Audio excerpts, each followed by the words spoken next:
Tourism TV, Channel 42, wishes to congratulate the Northern Territory tourism industry at the 2017 Brolga Awards. Our final award this evening is the Tourism Minister's Perpetual Trophy, known affectionately as the Big Bird. This award acknowledges outstanding commitment and dedication to the Northern Territory tourism industry by an individual, both personally and professionally, over many years. Please welcome back to the stage Minister for Tourism and Culture, the Honourable Lauren Moss. Thank you very much, and I'd just like to congratulate everyone who's won tonight. You're all absolutely inspiring. But this is perhaps the biggest honour that I get tonight, and that's the presentation of the Tourism Minister's Perpetual Trophy Award. And I try to keep you in suspense for as long as possible while you guess who this person is. So I will give you some background information on this year's recipient. They arrived in the Northern Territory in 1956. So for those of us who weren't born yet, it was the year that Melbourne hosted the Olympic Games, and Sir Robert Menzies was Prime Minister of Australia. This person took over a pastoral lease long before tourism started in the region.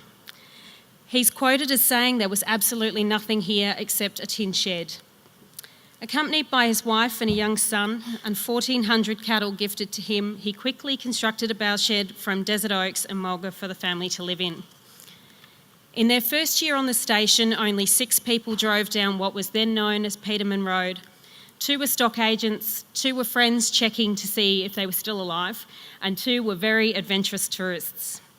Over the years, the family's main income stream changed from working the cattle country to developing a tourism mecca.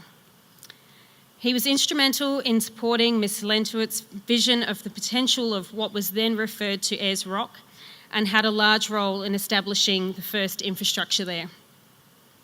He graded the first airstrip, put in septic and water reticulation systems, built Mr. Bill Harney's house and ranger station in 1958. In 1957, they installed a fuel dispensing pump with a 500-gallon underground tank. They obtained their first liquor licence in 1958. And in the very early days, a tour operator would bring a busload of sightseers past the station on a 2-day trip from Alice Springs to Ayers Rock once a week. In 1959, they started serving tea and scones to passing travellers. At this point, Uluru didn't provide any services, so the family offered water, fuel, food, fresh milk, bread, meat, cold beer, hospitality and a good yarn. They employed their first tourist-related staff member in 1964. Budget accommodation and family rooms were installed in 1980, which increased to 27 rooms in 2004. And to this day, the family remain strong members in both the pastoral and tourism industries. They offer tours around nearby Mount Connor and the unique salt flats of the area.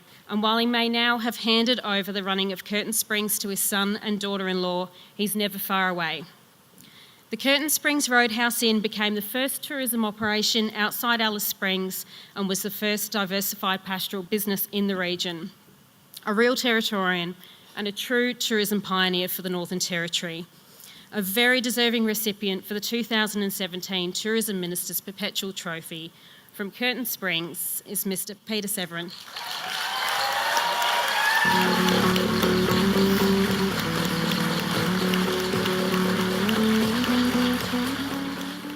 Well, ladies and gentlemen, this lady said I've got to say a few words, and I've just said them.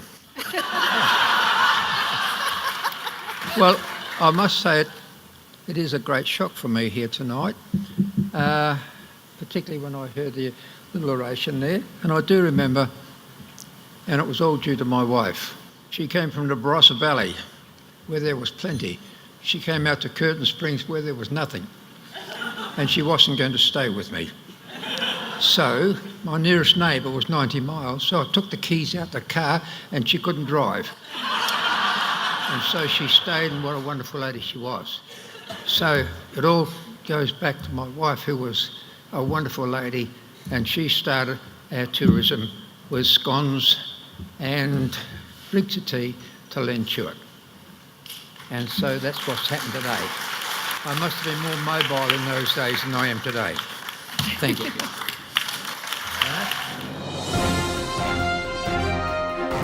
Brolga's is the forerunner to the national awards, and it's always wonderful to see the Northern Territory really holding its own on that national stage and being recognised, and it is testament to the absolutely fantastic standard of products and experiences that we have here. So thank you for being here tonight, because it is truly about recognising and celebrating everything that's great about the work that you're doing and about the Northern Territory, our lifestyle, our character and the characters, and our spectacular natural beauty, because this is one of the most unique and incredible destinations in the world. The 2017 Brolga Awards.